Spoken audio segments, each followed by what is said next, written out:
जय हिंद एवरीवन। मैं पंकज कुमार। इस वीडियो में हम लोग देखने वाले हैं, जो टॉपिक हम लोग कवर करेंगे इसमें एंडोस्पर्म हम लोग कवर करेंगे। इससे पहले ये कुछ क्वेश्चंस है जो हम लोग ने प्रीवियस वीडियोस जो हम लोग ने पढ़ी है उसमें उससे रिलेटेड ये क्वेश्चंस है। और ये क्वेश्चंस बहुत ही ज्यादा इंपॉर्टेंट है, इसलिए क्योंकि इस तरह के क्वेश्चंस अगर आप बना पाते हो तो आप नीट 2023 में अगर आप एग्जाम दे रहे हो या फिर इन फ्यूचर कभी भी अगर आप एग्जाम दे रहे हो 24-25 में, डेफिनेटली आपको क्वेश्चंस बनने वाले हैं। इसी तरह के पैटर्न्स के क्वेश्चंस पूछे जा रहे हैं। ये सारे क्वेश्चंस आपके बनने चाहिए और बहुत ज्यादा मुश्किल क्वेश्चंस नहीं है। ये चैप्टर बहुत ही ज्यादा इंपॉर्टेंट है क्योंकि इस रिप्रोडक्शन इन फ्लोरिंग प्लांट से करीबन करीबन कम से कम तीन नहीं, कम से कम चार क्वेश्चंस पूछता है। 4 से 5 क्वेश्चन पूछता है, ठीक है। तो बहुत ज्यादा इंपॉर्टेंस है ये चैप्टर का। और ये ऐसे क्वेश्चन होते बहुत ज्यादा मुश्किल नहीं होता। आपने थोड़ा सा भी अपना कंसंट्रेशन लगा के ध्यान लगा के लगन से पढ़ा हुआ है तो डेफिनेटली ये क्वेश्चंस बन जाएंगे आपको, ठीक। देखो पहले ये सारे क्वेश्चंस आप एक बार अच्छे से पढ़ लो। इस वीडियो के एंड में सॉरी हम लोग इसके आंसर्स डिस्कस करेंगे। और मैं उम्मीद करता हूँ कि आप वीडियो को पॉज करके इसके आंसर्स मुझे कमेंट में जरूर भेजिएगा। चलते हैं इंडोस्पर्म की तरफ। आज का जो टॉपिक है हमारे क्या, इंडोस्पर्म। लास्ट क्लास में हम लोग ने देखा था कि हमारे पास जो दो मेल गैमेट हम लोग ने देखे थे, उसमें से एक मेल गैमेट कहाँ जा रहा था। एक मेल गैमेट एग के साथ फर्टिलाइज कर रहा है, ये हमारी एग है ना। तो एक मेल गैमेट हमारा एग के साथ फर्टिलाइज करेगा यहाँ पे, और एक मेल गैमेट हमारा फ्री पोलर न्यूक्लियाई के साथ फर्टिलाइज करता है। और इसके फर्टिलाइजेशन को हम लोग ट्रिपल फ्यूजन कहते हैं ना। जब ये फर्टिलाइज करता है तो ये फर्टिलाइज करके क्या बनाता है, इंडोस्पर्म, है ना। इंडोस्पर्म हम लोग ने पढ़ा था कि जो डेवलपमेंट होगा एम्ब्रियो का, जैसे ये फर्टिलाइज करके जाइगोट बनाएगा, तो इस जाइगोट से जब एम्ब्रियो बनेगा, तो इस जाइगोट से जब एम्ब्रियो बनेगा उस दौरान, एम्ब्रियो बनने के दौरान ये इंडोस्पर्म क्या करेगा, न्यूट्रिशन देने का काम करेगा, ठीक है। और न्यूट्रिशन देने के बाद भी हो सकता है कि इंडोस्पर्म बच जाए, इंडोस्पर्म बच जाए या फिर नहीं बचेगा, ठीक है। या फिर नहीं बचेगा या फिर बच जाएगा, ठीक। दोनों पॉसिबिलिटी है, उस पर हम लोग एंड में चर्चा करेंगे। तो इंडोस्पर्म कितने प्रकार का है ये चीज हम लोग देखेंगे इसके सेल डिवीजन के हिसाब से, है ना। ये आपका जो पोलर न्यूक्लियाई से आप प्राइमरी इंडोस्पर्म मदर सेल जो बनाए, जो प्राइमरी इंडोस्पर्म सेल बनाए, ठीक है। तो प्राइमरी इंडोस्पर्म जो सेल है वो प्राइमरी इंडोस्पर्म सेल कैसा हो जाएगा, 3n होगा, ठीक है। ये बहुत इंपॉर्टेंट है। इसका एन हैप्लॉइड ये सेल था, एक ये न्यूक्लियस था nn, और ये हमारा n, तो 3n हो गए। तो ट्रिपल फ्यूजन भी कहा गया। और साथ साथ इंपॉर्टेंट याद रखना है कि ये ट्रिप्लॉइड स्ट्रक्चर है। कैसा ट्रिप्लॉइड, है ना। और ये अपने डिवीजन के आधार पे तीन तरह का होगा। अगर ये जो हमारा इंडोस्पर्म है वो फ्रीली इसका न्यूक्लियस डिवाइड कर रहे हैं, ठीक है। इसको नेक्स्ट पेज पे हम लोग देख रहे हैं।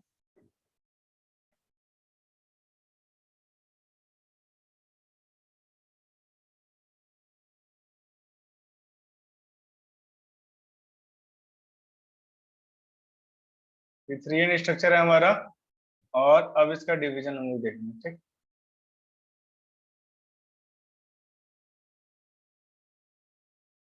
पहला है कि अगर इसका न्यूक्लियस डिवाइड करने लगा ना, पहले ऐसे डिवाइड कर रहे डिवाइड कर रहे डिवाइड कर रहे डिवाइड कर रहे डिवाइड कर रहे, देखो ध्यान से देखना है, इंपॉर्टेंट बात है। क्योंकि यहाँ पे आपने देखा न्यूक्लियस डिवाइड कर रहा है, सेल डिवाइड नहीं कर रहा है, ठीक है। यहाँ पे कैरियोकाइनेसिस हो रहा है,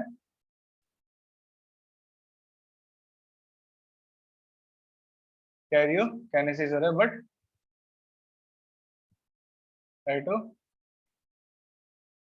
काइनेसिस नहीं हो रहा, यहाँ पे साइटोकाइनेसिस नहीं हो रहा, मतलब साइटोप्लाज्म डिवाइड नहीं हो रहा, साइटोप्लाज्म डिवीजन कहते हैं इसको, और कैरियोकाइनेसिस को हम लोग कहते हैं न्यूक्लियर डिवीजन।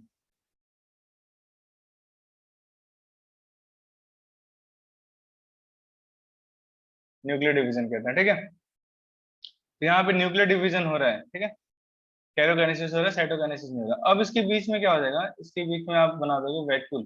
वैक्यूल बनाने के बाद से सारे के सारे जो न्यूक्लियस थे वो कहाँ चले जाएंगे, पेरीफेरी पे, सारे के सारे पेरीफेरी पे चले जाएंगे, और फिर उसके बाद से कुछ देर के बाद से इसका जो पेरीफेरी पे जो साइटोप्लाज्म है वो इसकी तरफ धक्का देगा, और ये जो वैक्यूल है हमारा, जो जो अंदर ये वैक्यूल बनाएगा, फिर बाद में क्या हो जाएगा, सिकुड़ के एकदम छोटा हो जाएगा। सिकुड़ के कितना हो जाएगा, इतना छोटा हो जाएगा, और ये रह भी सकता है या फिर ये पूरा खत्म भी हो जाएगा, हो सकता है, ठीक है। और अंत में आपके पास पूरा इसमें क्या बचेगा, न्यूक्लियस, सिर्फ और सिर्फ क्या बचेगा, न्यूक्लियस, ठीक है। तो ऐसा ऐसा इस टाइप के एंडोस्पर्म को हम लोग क्या कहते हैं, फ्री न्यूक्लियर, इसको हम लोग कहते हैं न्यूक्लियर एंडोस्पर्म, हाँ, हम लोग क्या कहेंगे इसको, न्यूक्लियर एंडोस्पर्म। अब तो आपको समझ में आ गया होगा कि न्यूक्लियर एंडोस्पर्म क्यों कहते हैं, क्योंकि इसमें सिर्फ न्यूक्लियर डिवीजन होता है, न्यूक्लियर एंडोस्पर्म। और ऐसा कौन से, मतलब कि आपको फल में ऐसा दिखेगा एंडोस्पर्म, तो आप देख सकते हो, मतलब बीज में है ना, तो ये कोकोनट में है ना, कोकोनट में, एंडोस्पर्म फल में नहीं होगा, ठीक, बीज में होता है, कोकोनट में दिख जाएगा न्यूक्लियर एंडोस्पर्म। अब कोकोनट में जो खाने वाली चीजें हैं आपके पास दो हैं, एक तो उसका जो पानी है ना, कोकोनट मिल्क हम लोग कहते हैं उसको, और एक हमारा कर्नल है। कर्नल जो व्हाइट वाला जो हिस्सा आप खाते हो ना कोकोनट में, है ना, कोकोनट में जो बाहर जो व्हाइट वाला हिस्सा होता है इस तरह से, जो ऐसे लगा रहता है साइड में, इसी को हम लोग कहते हैं कर्नल। तो ये कर्नल क्या होता है, हमारा सेलुलर एंडोस्पर्म होता है, मल्टी सेलुलर एंडोस्पर्म, ठीक है।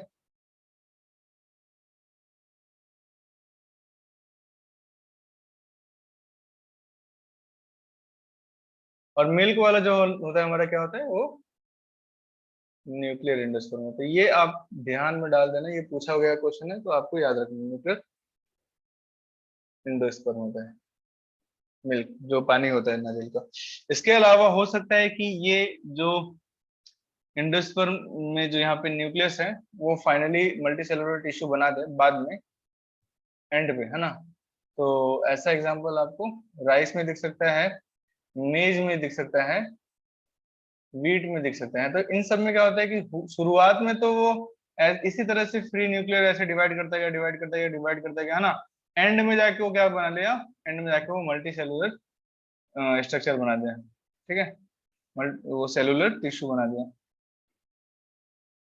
सेलुलर टिश्यू बना दिया एंड में। तो ये चीज आपको दिखेगी राइस वीट या मेज में। नेक्स्ट हम लोग चलते हैं, नेक्स्ट हम लोग बात करेंगे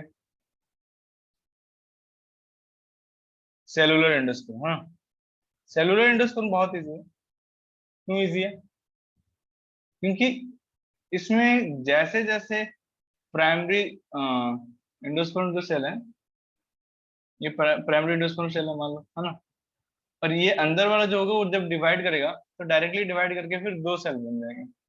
ऐसे नहीं कि उसमें न्यूक्लियर डिवीजन हुआ, यहाँ पे डिवाइड करके वो दो सेल बना, फिर दो से फिर वो चार बना देगा, ठीक है, डिवाइड करके फिर चार से फिर आठ, और फिर आठ से 16, इसी तरह से डिवाइड करके बहुत सारे सेल बनाता चला जाएगा। तो इसमें हम लोग क्या देख रहे हैं, ये हमारा न्यूक्लियस का डिवीजन नहीं हुआ, ये कैसा डिवीजन हुआ, ये साइटोकाइनेसिस हुआ, ठीक। न्यूक्लियस का तो डिवीजन हो ही रहा है, लेकिन न्यूक्लियस के डिवीजन होने साथ साथ हम लोग क्या देख रहे हैं कि इसका साइटोप्लाज्म में डिवाइड हो रहा है। तो इसलिए हम लोग कहेंगे कि ये सेलुलर एंडोस्पर्म है। कौन सा एंडोस्पर्म है, सेलुलर एंडोस्पर्म। सेलुलर एंडोस्पर्म का एग्जांपल आप क्या लिखोगे, जैसे दतूरा हुआ, है ना, या फिर पेटूनिया। इसका पिक्चर देख लेना यूट्यूब पे, पेटूनिया और दतूरा का। दतूरा तो उम्मीद है कि बहुत लोगों ने देखा भी होगा, बट पेटूनिया एक बार देख लेना, ठीक। तो इसमें सेलुलर एंडोस्पर्म पाया जाता है। तीसरा जो है हमारा टाइप, इसको मैं नेक्स्ट पेज में बता रहा हूँ।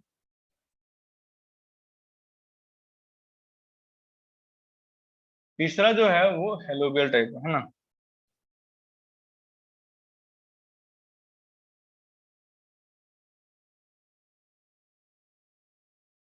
Helobial endosperm. हेलोबियल एंडोस्पर्म का मतलब क्या है? हेलोबियल एंडोस्पर्म का मतलब है कि वहां पे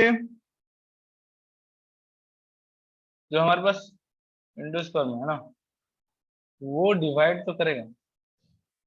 पहले वो न्यूक्लियर डिवीजन किया शुरू में, बहुत सारे न्यूक्लियर डिवीजन किया, और उसके बाद से उसमें डिवाइड हो गया। मतलब कुछ सेल्स क्या हो गए, माइक्रोपाइल वाले रीजन पे चले गए, बड़े वाले सेल, है ना। और कुछ सेल्स जो होंगे वो छोटे छोटे छोटे छोटे सेल्स कहाँ रह जाएंगे, ऊपर रह जाएंगे। तो इसका डायग्राम आपको कुछ इस तरह से देखेगा। उसमें शुरू में न्यूक्लियस, न्यूक्लियर डिवीजन, और वहां पे सेलुलर, दोनों ही टाइप का आपको टाइप मिलेगा। तो हम लोग कहेंगे उसको हेलोबियल सेल। याद रखना, क्या याद रखना, कि जो न्यूक्लियर जो छोटे सेल्स हैं, न्यूक्लियर डिवीजन होता है पहले, इसमें बहुत पहले न्यूक्लियर डिवीजन होगा, ठीक है। न्यूक्लियर डिवीजन के बाद से फिर यहाँ पे फिर सेल बनना शुरू हो जाएंगे, जो कि जिसमें छोटे वाले जो सेल होंगे, इस तरह के जो छोटे सेल्स होंगे, वो छोटे सेल्स कहाँ रह जाएंगे, वो छोटे सेल्स सेल चैलेजल एंड पे होंगे, चैलेजल एंड पे। और ये वाले सेल्स, बड़े वाले सेल्स कहाँ होंगे, माइक्रो माइक्रोपाइल एंड पे, ठीक है। अब इसका एग्जाम्पल क्या है? इसका एग्जाम्पल है एस्फोडेलस, है ना। एस्फोडेलस,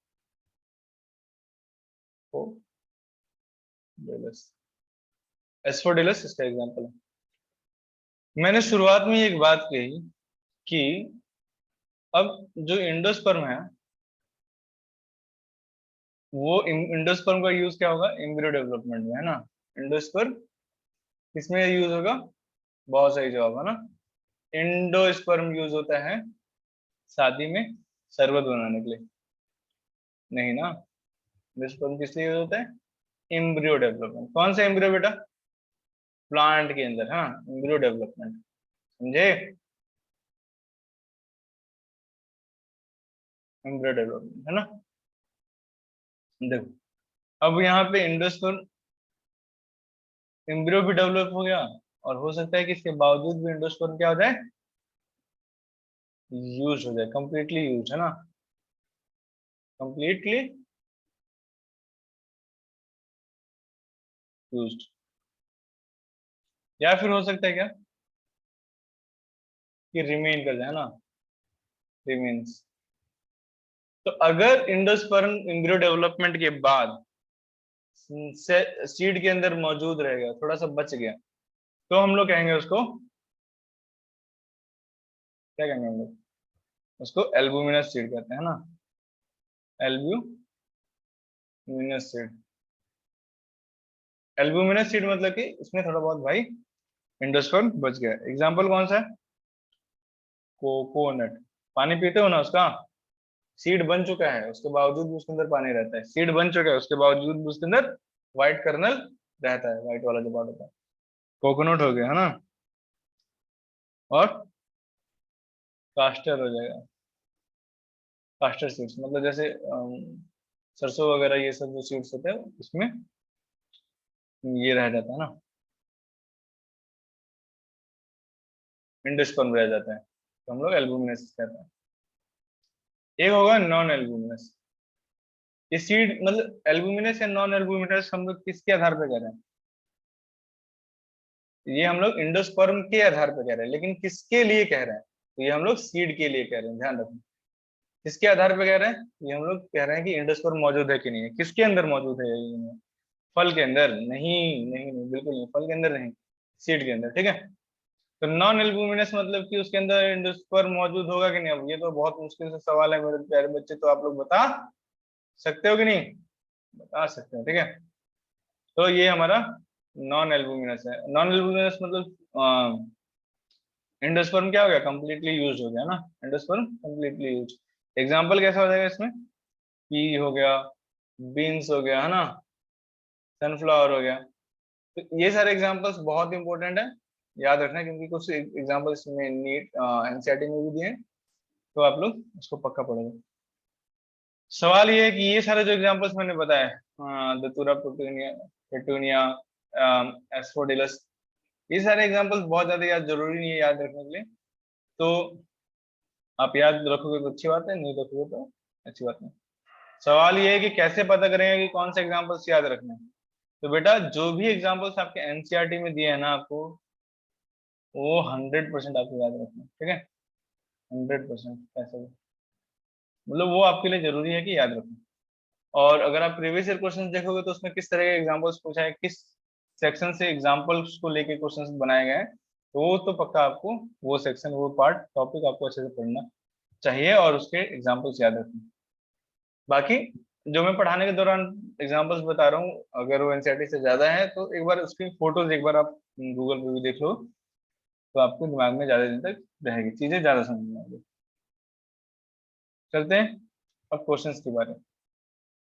ये क्वेश्चंस नीट में पूछे गए क्वेश्चंस है ऐसे, अगर आप इसमें बना चुके हो 8 के 8 क्वेश्चन, तो बहुत बढ़िया बात है। अगर नहीं बनाया आपने, तो वीडियो देखने के बावजूद भी नहीं बनाया, तो फिर यार थोड़ा कंसंट्रेशन के साथ पढ़ो, है ना। पढ़ने के दौरान ये मत सोचो कि घर पे क्या चल रहा है, या उसने आज मुड़ के देखा मुझे, या फिर उसने तो हाय किया, बात की, या फिर घर पे जाके खाऊंगा क्या, क्या खाया, ये सब बिल्कुल बकवास चीजें नहीं, मोबाइल में व्हाट्सएप इंस्टाग्राम कुछ भी ध्यान में नहीं आनी चाहिए। थोड़ा और ज्यादा कंसंट्रेशन से करो, ठीक, बढ़ाओगे कंसंट्रेशन बढ़ जाएगा। देखो पहला क्वेश्चन कह रहा है कि in plant parts which consist of two generations one within other. इस क्वेश्चन का मतलब क्या हुआ कि अगर प्लांट्स के अंदर एक ऐसा पार्ट बताओ जिसके अंदर एक जनरेशन तो पहले ही ऑलरेडी है, उसके अंदर एक और नया जनरेशन शुरू हो रहा है, मतलब एक नया जेनेसिस शुरू है। जेनेसिस वर्ड कहाँ पे आता है, माइक्रोस्पोरोजेनेसिस और मेगास्पोरोजेनेसिस, है ना, जनरेशन नया शुरू हो रहा है। तो एक बॉडी के अंदर दूसरा जनरेशन कहाँ शुरू होता है, याद है ना आपको, कहाँ, भाई ये हमारा आंसर था ना, इस आंसर के अंदर पोलन ग्रेन बना है, ये पोलन ग्रेन एक्चुअल में ये बाहर निकल जाएगा, ठीक है, तो एक नया जनरेशन ये शुरू करेगा। वैसे ही एग, है ना, एग यहाँ थी, कहाँ थी, नीचे वाले को क्या कहते हैं हम लोग, ओवरी के अंदर ओव्यूल होता है और ओव्यूल के अंदर एग होती है, तो ये दोनों ही आंसर हो गए। तो ऑप्शन है क्या, pollen grain inside the answer, एक ये होगा, germinated pollen grain with two male gametes, है ना, germinated pollen grain with two male gametes, seed inside the fruit, embryo sac inside the ovule, है ना। D1 और 4, this one is the correct answer, ठीक है, आई बात समझ।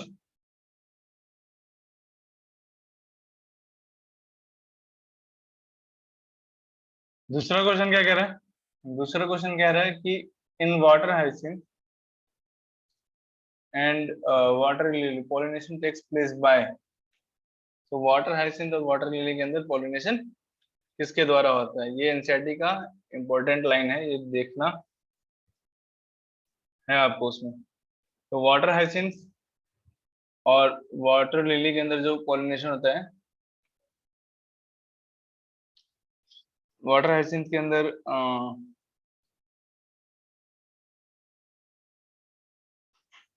वाटर करंट,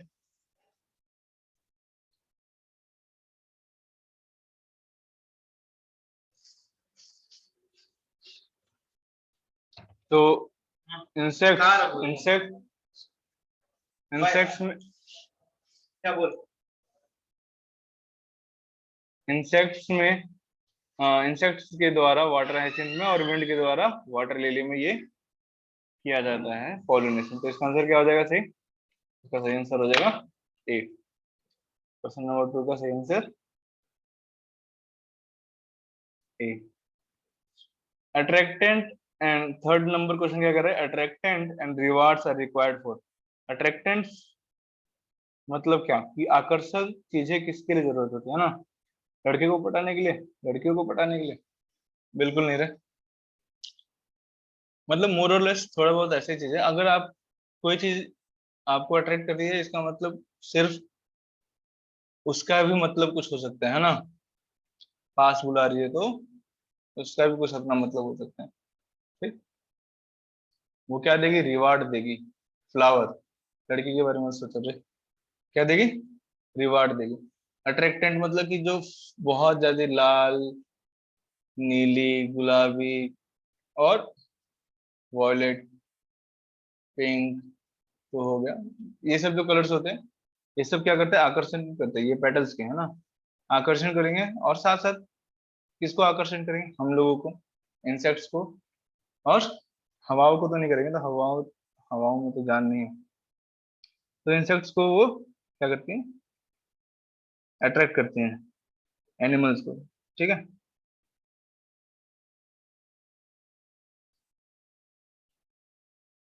एनिमल्स को अट्रैक्ट करते हैं। ठीक, रिवार्ड में क्या देती है? रिवार्ड में वो नेक्टर देती है ना? रिवार्ड में क्या पद्मश्री देगी? नेक्टर्स है ना?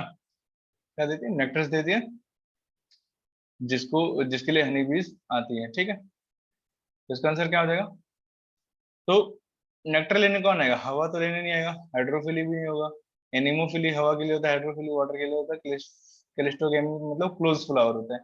आंसर क्या होगा आपका? आंसर एंटीमोफिली। समझे? मुश्किल नहीं था ना? आंसर क्या होगा? एंटीमोफिली। चौथा क्वेश्चन, ये पिछले 2-3 साल के क्वेश्चन है, ऐसे ऐसे क्वेश्चन पूछ रहे हैं। बन रहे हैं तो बहुत अच्छी बात है, बनने चाहिए।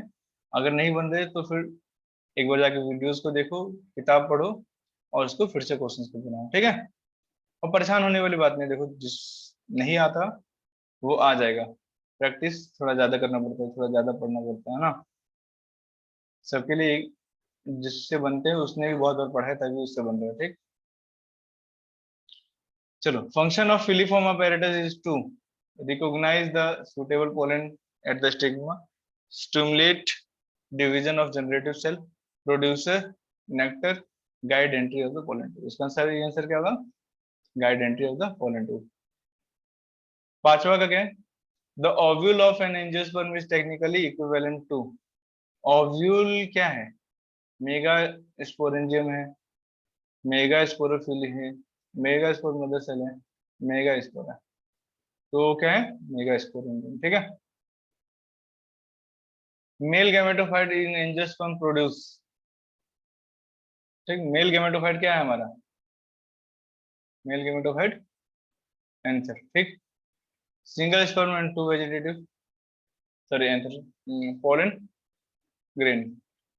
ठीक, तो मेल गैमेटोफाइट हमारा क्या हो गया? Pollen grain. तो पोलन ग्रेन हमारा क्या देता है?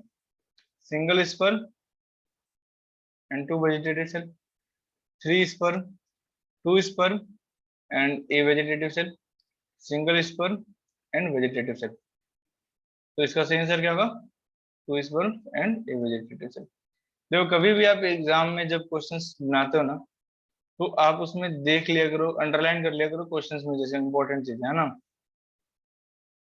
जैसे आपको पूछ रहे कि एडवांटेज पूछ रहे हैं, डिसएडवांटेज, उसको अंडरलाइन कर लो। नॉट करेक्ट पूछ रहे हैं कि इनकरेक्ट पूछ रहे हैं, उसको आप क्वेश्चन पेपर में अंडरलाइन कर लिया करो। क्वेश्चन नंबर 7 में क्या पूछ रहे हैं कि एडवांटेज ऑफ कैलिस्टोगेमस फ्लावर। कैलिस्टोगेमस फ्लावर का मतलब क्या होता है? Close flower. तो क्लोज फ्लावर में क्या होगा कि पॉलिनेशन होगा नहीं। तो क्लोज फ्लावर में यही एडवांटेज है कि उसके अंदर पॉलिनेटर की जरूरत नहीं है। पॉलिनेशन में मतलब हमें क्या चाहिए? पॉलिनेटर चाहिए। और हो सकता है इंसेक्ट चाहिए, या फिर विंड की जरूरत हो, या वाटर की जरूरत हो, या फिर बर्ड की जरूरत हो, है ना। लेकिन अब क्लोज फ्लावर है तो उसमें किसी चीज की जरूरत नहीं है, तो आंसर क्या आ जाएगा, no dependence on pollinator. Last में 8वां क्वेश्चन पूछ रहा है megasporangium is equivalent to, megasporangium किसके इक्विवेलेंट है, मेगास्पोरेंजियम आपके